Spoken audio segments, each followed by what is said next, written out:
Students, this is for class 8 and the subject is social studies, chapter 1, earth and the solar system.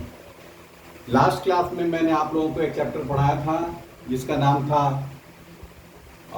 Resources, लेकिन अभी जो book आया है नया उसमें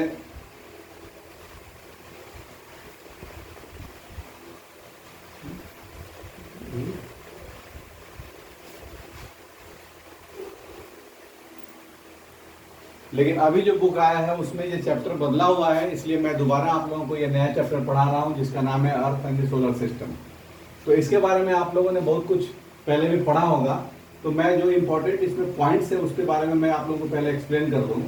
सबसे पहले तो ये पूरा जो यूनिवर्स है, यूनिवर्स का मतलब क्या होता है कि जो वास्ट स्पेस है, मतलब ऊपर जो हम देख रहे हैं और नीचे भी जो देख रहे हैं, सारे चीज़ों को जो वास्ट स्पेस है जिसमें जितने भी हेवनली बॉडीज हैं, चाहे वो सन हो, चाहे मून हो, चाहे जो भी चीज़ हो, जो भी सेलेस्टियल बॉडीज हैं, वो सारे जो इस स्पेस में फैले हुए हैं उन सबको एक साथ हम जोड़ते हैं तो कहते हैं कि वो यूनिवर्स है।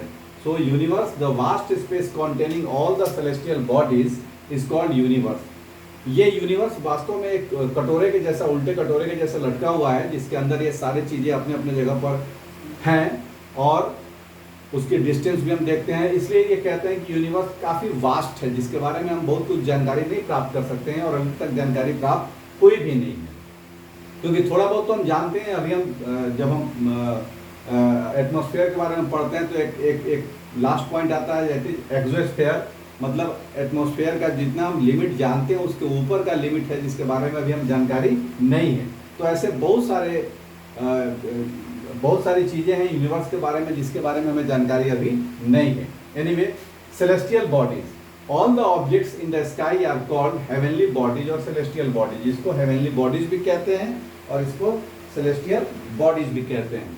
तो ये आप दोनों नाम से इसको जान सकते हैं, क्या क्या, heavenly bodies and celestial bodies. तो आकाश में इस तरह के जितने भी आपको जो है वो सन, स्टार्स, प्लैनेट्स,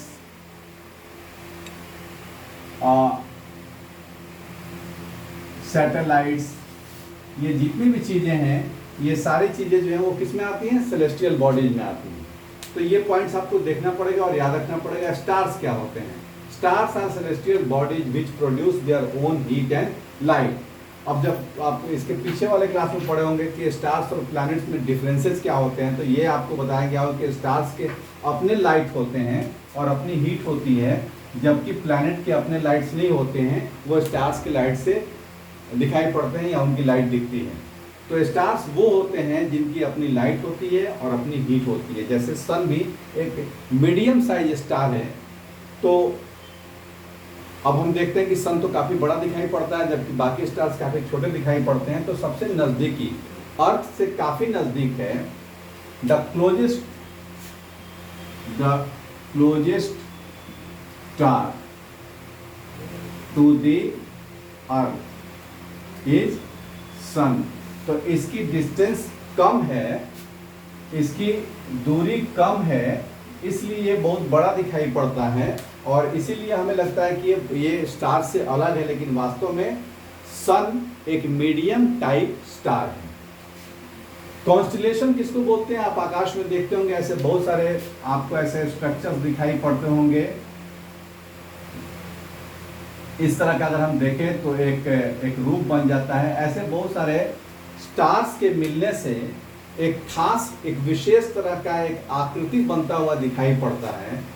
इस डिफिनिट पैटर्न को some stars appear to be in a groups forming definite patterns, these groups are called constellation. इसको हम लोग क्या बोलते हैं? कॉन्स्टिलेशन बोलते हैं। जब तारे एक 3, 4, 5, 7 जो भी हो, इस तरह के स्टार्स जो हैं जो एक डेफिनेट पैटर्न को शो करते हैं, एक विशेष आकृति बनाते हैं, तो उसे हम लोग कॉन्स्टिलेशन बोलते हैं। जैसे the Great Bear, the Big Dipper और सप्तर्षि। सप्तर्षि इसलिए मैंने आपको बताया क्योंकि यह आपको आकाश में आमतौर पर दिखाई पड़ेगा। 4 तारे चौकोर रूप में और 3 तारे पूंछ के रूप में रहते हैं जो कि एक विशेष आकृति बनाते हैं। इसके अलावा और भी बहुत सारे कॉन्स्टिलेशन के बारे में हम लोग आगे पढ़ेंगे। उसके बाद गैलेक्सी। गैलेक्सी क्या होता है? जब बहुत सारे मिलियंस ऑफ स्टार्स एक साथ मिल जाते हैं तो वो एक जो फॉर्मेशन उनका होता है उसको हम लोग क्या बोलते हैं, गैलेक्सी बोलते हैं। Million of stars together form a group called Galaxy. तो हमारी अर्थ भी किसी एक गैलेक्सी का हिस्सा है, आप जानते होंगे। अब नहीं जानते होंगे तो आप खुद पढ़ेंगे, क्योंकि ये जनरल नॉलेज से क्वेश्चन है। उसके बाद हम देखते हैं सोलर सिस्टम।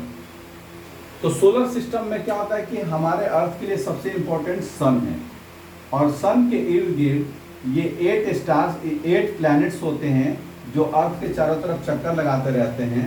और इन प्लैनेट्स के भी कुछ अपने मून्स हैं जिसको हम लोग सैटेलाइट कहते हैं, जो उनके चक्कर लगाते रहते हैं। तो इस तरह से ये पूरा एक सिस्टम बनता है जिसको हम लोग क्या बोलते हैं, सोलर सिस्टम बोलते हैं। अब यहाँ देखेंगे एक स्टार है the nearest star to the sun Proxima century.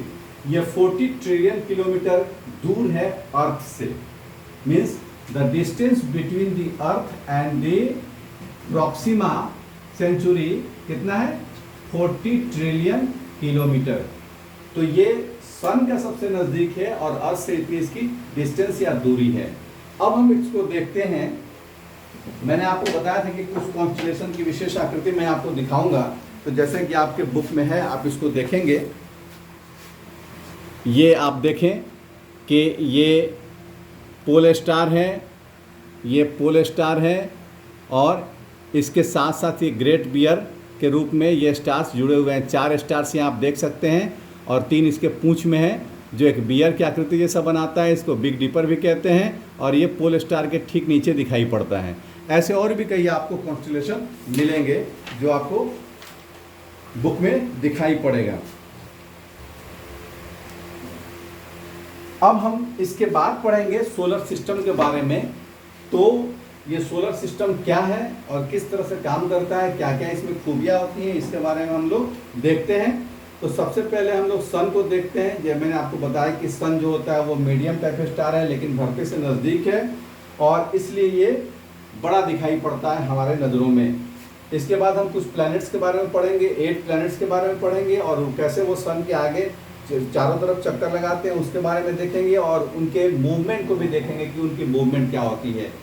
मतलब जैसे वो अपने एक्सिस पर भी मूव करते हैं और अपने ऑर्बिट में भी मूव करते हैं। दोनों का अलग अलग नाम होता है, जैसा कि आपने पिछले क्लास में पढ़ा होगा कि अर्थ भी अपने एक्सिस पर मूव करती है और अर्थ अपने पाथ पर यानी कि ऑर्बिट पर भी मूव करती है।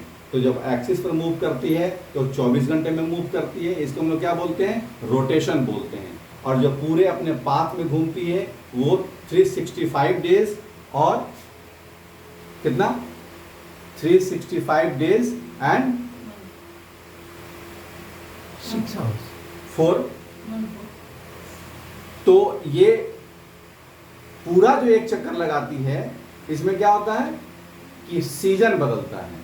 तो इसको हम लोग क्या बोलते हैं, रिवॉल्यूशन बोलते हैं। तो ये दो चीजें आपको और याद रखनी पड़ेंगी, रोटेशन एंड रिवॉल्यूशन। लेकिन इन सब चीज़ों के बारे में हम नेक्स्ट क्लास में पढ़ेंगे। आप इतना पहले नोट करेंगे और अपने बुक से इसका डिटेल करेंगे, उसके बाद हम लोग सोलर सिस्टम के बारे में और डिटेल से पढ़ेंगे।